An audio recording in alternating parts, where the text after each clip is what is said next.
안녕하세요. 이미지버거입니다. 오늘은 사진의 감정을 담는 방법에 대해서 얘기를 해볼 건데요. 우리가 사진 찍으면서 제일 어려운 게 이런 거죠.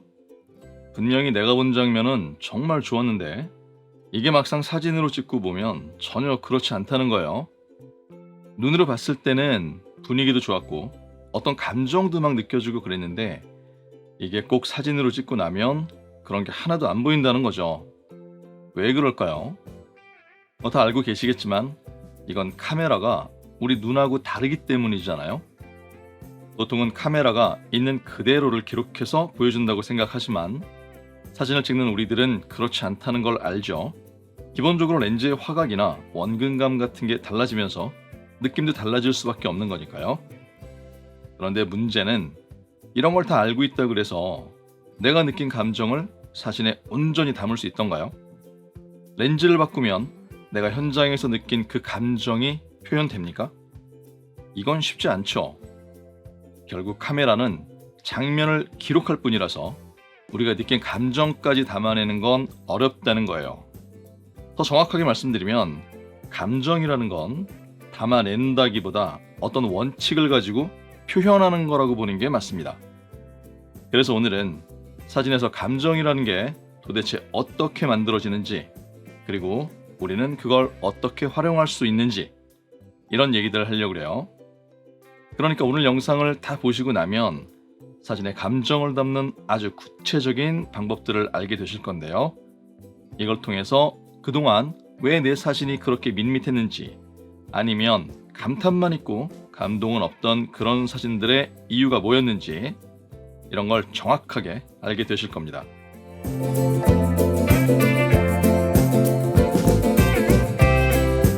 우리가 사진을 보면서 느끼는 감정은 도대체 어디서 오는 걸까요?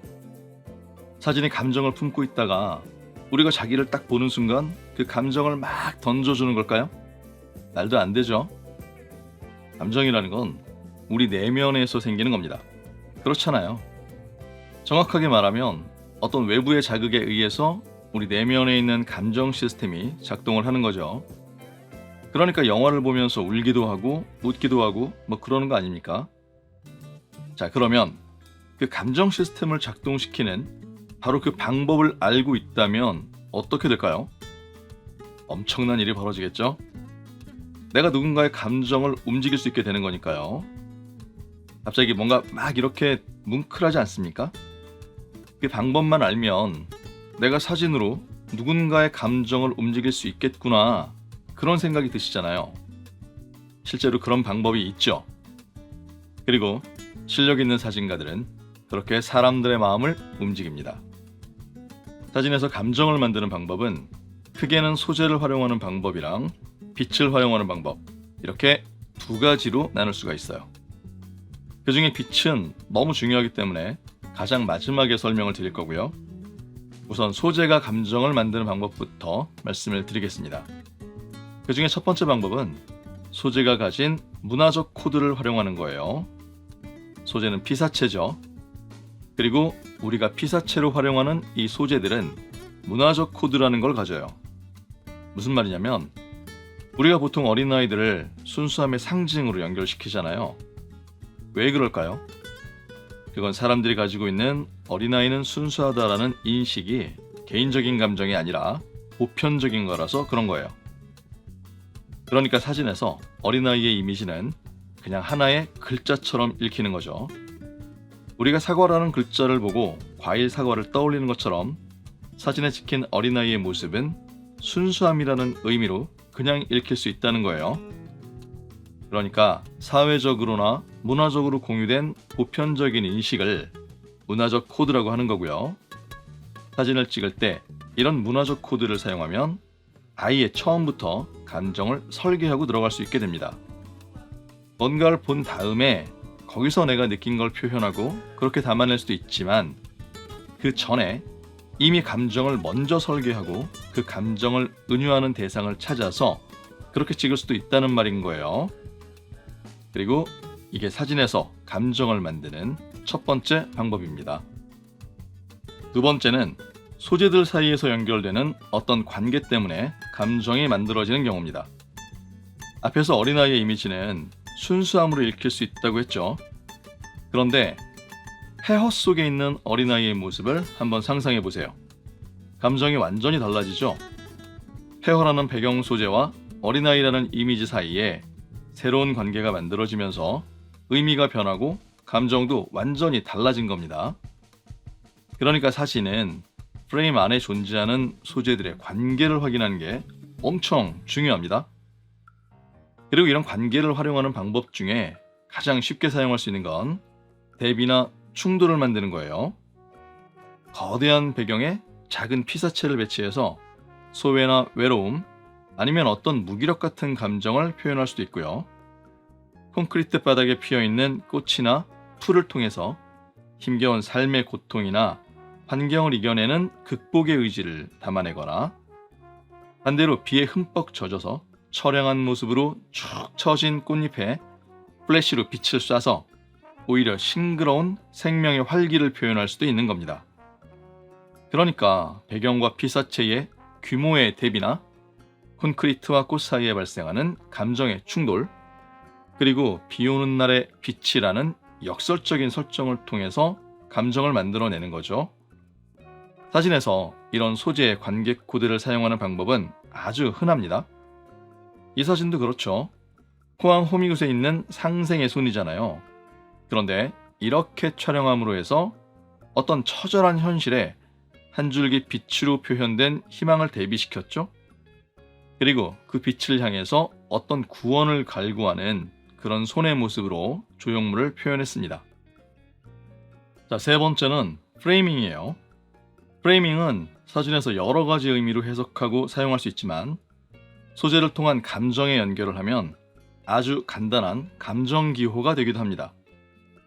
앞에서 말씀드린 거대한 배경과 작은 피사체도 프레이밍으로 만들어지는 거고요. 피사체를 가운데 배치하느냐 아니면 구석에 배치하느냐에 따라서 그 소재의 존재감을 완전히 다르게 만들 수 있습니다. 그리고 프레이밍을 아주 타이트하게 사용하면 답답함을 강조하게 되고요. 반대로 프레이밍을 넓게 잡으면 자유나 공허함 같은 감정을 드러낼 수 있겠죠. 다음은 내러티브를 활용하는 방법입니다. 사진에서 내러티브는 단일 이미지의 내러티브하고 연작 이미지 사이의 내러티브로 나눌 수가 있어요. 단일 이미지의 내러티브는 아까 앞에서 말씀드린 소재들 사이의 관계에서 만들어지는 거고요. 연작 이미지의 내러티브는 개별 이미지가 아니라 여러 장의 사진들을 하나의 주제로 묶었을 때 그 사이에서 만들어지는 겁니다. 그리고 이번에 설명드리는 건 바로 연작 이미지 사이에서 만들어지는 내러티브를 말하는 거예요. 여러 장의 사진들을 하나의 주제로 묶어서 보여주면 사진이 한 편의 스토리보드처럼 구성됩니다. 그래서 사진을 보는 관객들은 각각의 사진에서 다른 사진들하고 연결되는 정보를 찾기 시작해요. 그러니까 이런 점을 감안하면 우리가 여러 장의 사진을 보여줄 때는 그 순서가 굉장히 중요해지는 거죠. 왜냐하면 사진을 보여주는 순서에 따라서 사진 한 장 한 장이 가지는 의미가 달라질 수 있기 때문입니다. 그러니까 여러 장의 사진을 연속해서 보여줄 때는 반드시 순서를 정해서 보여주셔야 되는 거예요. 자, 다섯 번째는 소재에 대한 개인적인 경험이 곧바로 감정으로 연결되는 경우입니다. 이건 앞에서 말씀드린 소재의 문화적 코드하고 완전히 반대되는 개념인데요. 소재에 연결된 감정을 문화적 코드가 아니라 개인의 경험으로 규정하는 겁니다. 쉽게 말해서 누군가는 비를 보고 낭만을 표현할 수 있지만 다른 누군가는 슬픔이나 외로움으로 표현할 수도 있다는 거예요. 그래서 이때는 감정을 만들기 위해서 소재들 사이의 관계를 직접 설정해 줘야 됩니다. 이 장면에서 저는 저 창문을 보고 단절이나 분리 같은 의미를 떠올렸어요. 그래서 창 안쪽은 어둡고 갇힌 공간으로 표현을 했고요. 창밖의 세상은 빛이 있는 열린 공간으로서 어떤 이데아 같은 의미로 설정을 했습니다. 그리고 앞에 앉아있는 사람은 창밖의 이데아가 허구가 아니라 실제한다는 실존의 증거로 사용을 한 거예요. 그리고 현실을 너무 암담하게 만드는 게 싫어서 따뜻한 느낌이 남아있도록 작업을 했습니다. 자, 그런데 이렇게 개인적인 경험을 바탕으로 사진을 만들면 관객의 입장에서는 해석이 난해한 경우가 종종 생기는데요. 그렇더라도 감정과 메시지의 해석은 촬영자가 아니라 온전히 관객의 몫입니다. 그러니까 메시지를 내가 확정해서 알려주려고 너무 과도하게 애쓰지 않아도 된다는 말이에요. 사진 속에 있는 기호들을 활용해서 그 속에 담긴 메시지를 찾아가는 게 사진이 가진 매력 중에 하나잖아요. 다만 제목도 없고 힌트가 될 만한 아무런 기호를 포함하지 않으면서 그냥 열린 해석이라고 주장하는 건 개인적으로 좋지 않다고 생각합니다. 이건 사실 좀 무책임한 거죠. 참고로 이 사진의 제목은 아담의 동굴에서 바라본 낙원의 창입니다. 자, 이제 마지막 6번째, 바로 빛입니다. 빛은 사진의 무드를 결정해서 사진 전체의 감정을 전달하는 가장 중요한 수단입니다. 우선 빛을 생각할 때 대부분 밝기만 떠올리시는데 제가 항상 강조하지만 빛은 밝기와 색상 그리고 콘트라스트로 구성되는 거예요. 그러니까 우리가 사진의 감정을 만들 때는 가장 기본적으로 밝기와 색상 그리고 콘트라스트에 대한 기획과 배려가 있어야 합니다. 소재를 통한 감정 설계를 아무리 잘했다고 하더라도 빛을 통한 무드와 감정을 제대로 구현하지 못하면 그 사진은 절반의 완성밖에 안 되는 거예요. 그리고 빛을 통한 감정 설계는 촬영 단계와 후반 작업 단계로 나뉘어집니다. 설마 사진을 촬영으로만 완성하려는 분들은 안 계실 거예요. 기본적으로 사진의 프로세스는 촬영 다음에 현상과 인화를 거치게 돼 있잖아요. 특히 디지털 이미지 시대에는 우리가 할 수 있는 역량의 폭이 대폭 늘어났기 때문에 이 부분을 절대로 간과하시면 안 됩니다. 우선 촬영 단계에서 가장 먼저 해야 되는 건 밝기를 통해서 감정의 톤을 결정하는 겁니다. 밝게 찍어서 즐겁고 활발한 분위기를 만들 건지 아니면 어둡게 찍어서 무겁고 진중한 분위기를 연출할 것인지 이런 걸 결정하는 거죠. 그리고 후반 작업에서 디테일한 보정을 더해주면 되는 겁니다. 간혹 노출차가 커서 하이라이트나 섀도우 중에 하나가 클립돼서 날아갈 것 같다면 일반적인 경우에 하이라이트를 보존하는 쪽으로 노출을 맞추는 게 좋은 선택이에요. 두 번째는 색상인데 색온도를 조절하거나 필터를 사용해서 감정의 방향을 결정하는 겁니다. 이건 재밌는 게 맑은 날에도 흐린 날의 쓸쓸함을 표현할 수가 있고요. 필요에 따라서는 세상을 오로지 감정으로만 표현할 수도 있게 됩니다. 예를 들어서 맑은 날에 카메라의 화이트 밸런스를 3200켈빈도 정도로 낮추면 세상이 푸른색으로 차갑게 만들어지겠죠? 여기에 그림자가 좀 늘어지는 늦은 오후 시간을 선택하고 카메라 설정에서 콘트라스트를 낮게 만들면 흐린 날이나 겨울 저녁 같은 쓸쓸한 분위기를 연출할 수 있게 됩니다. 여기에 CTV 같은 푸른색 계열 필터를 사용하면 극단적인 푸른색으로 공포를 연출할 수도 있을 거예요. 거기다가 후반 작업에서 원하는 부분에 디테일한 컬러 그레이딩을 진행한다면 사진에 내가 원하는 감정을 극대화해서 표현할 수 있게 됩니다. 그리고 세 번째는 콘트라스트를 통해서 감정의 강도를 조절하는 건데요. 금방 말씀드린 것처럼 쓸쓸함을 표현하기 위해서 푸른색의 낮은 콘트라스트를 설정하는 식으로 이렇게 활용하시면 되는 겁니다. 자, 지금까지 사진의 감정을 만드는 방법을 설명드렸는데요. 이번에는 지금까지 말씀드린 내용들을 실제 촬영에서는 어떻게 적용할 수 있는지 그걸 한번 보여드릴게요. 자, 이 사진은 어느 카페 공간을 촬영한 원본 이미지입니다. 그리고 이건 최종적으로 완성된 이미지예요. 보통 이런 공간을 보면 분위기 좋은데? 이러면서 바로 촬영을 하는 분들이 대부분이죠. 그런데 카메라를 들기 전에 잠깐만 생각을 먼저 해보시는 게 좋습니다. 만약 여러분이 지금 이 장소에 있다면 우선 여기 있는 소재들에서 찾을 수 있는 감정은 어떤 걸까요?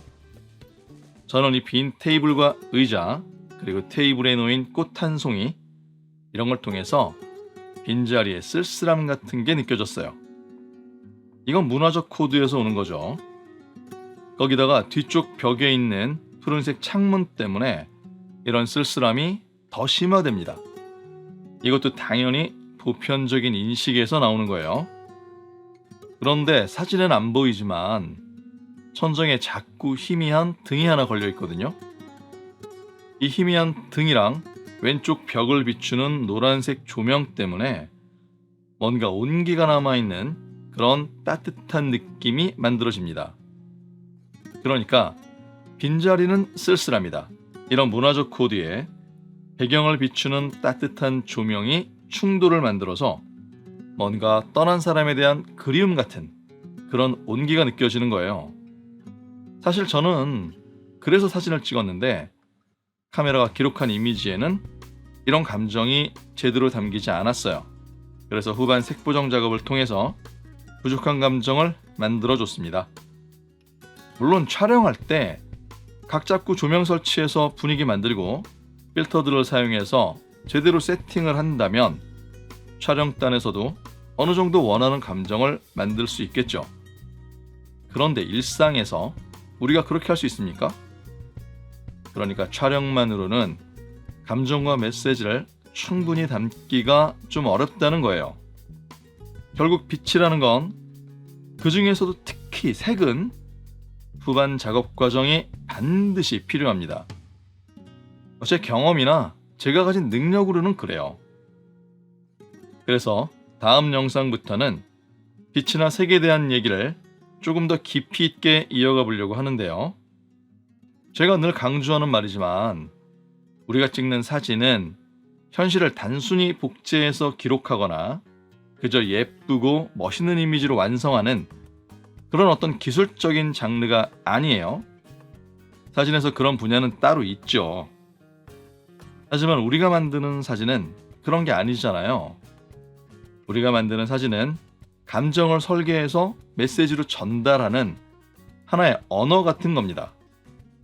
그래서 많은 걸 할 필요는 없지만 색을 이해하고 후반 작업에서 색으로 감정을 더하는 능력 정도는 가지고 있어야 하는 거예요. 그래서 앞으로는 색 자체에 대한 얘기부터 시작해서 디지털 툴에서 이런 것들이 어떻게 구현되는지 이런 얘기들까지 조금씩 나눠보도록 하겠습니다. 자, 오늘 좀 많은 얘기를 했습니다. 모쪼록 이런 얘기들이 여러분이 사진 생활을 하시는데 조금이라도 도움이 됐으면 하는 바람이고요.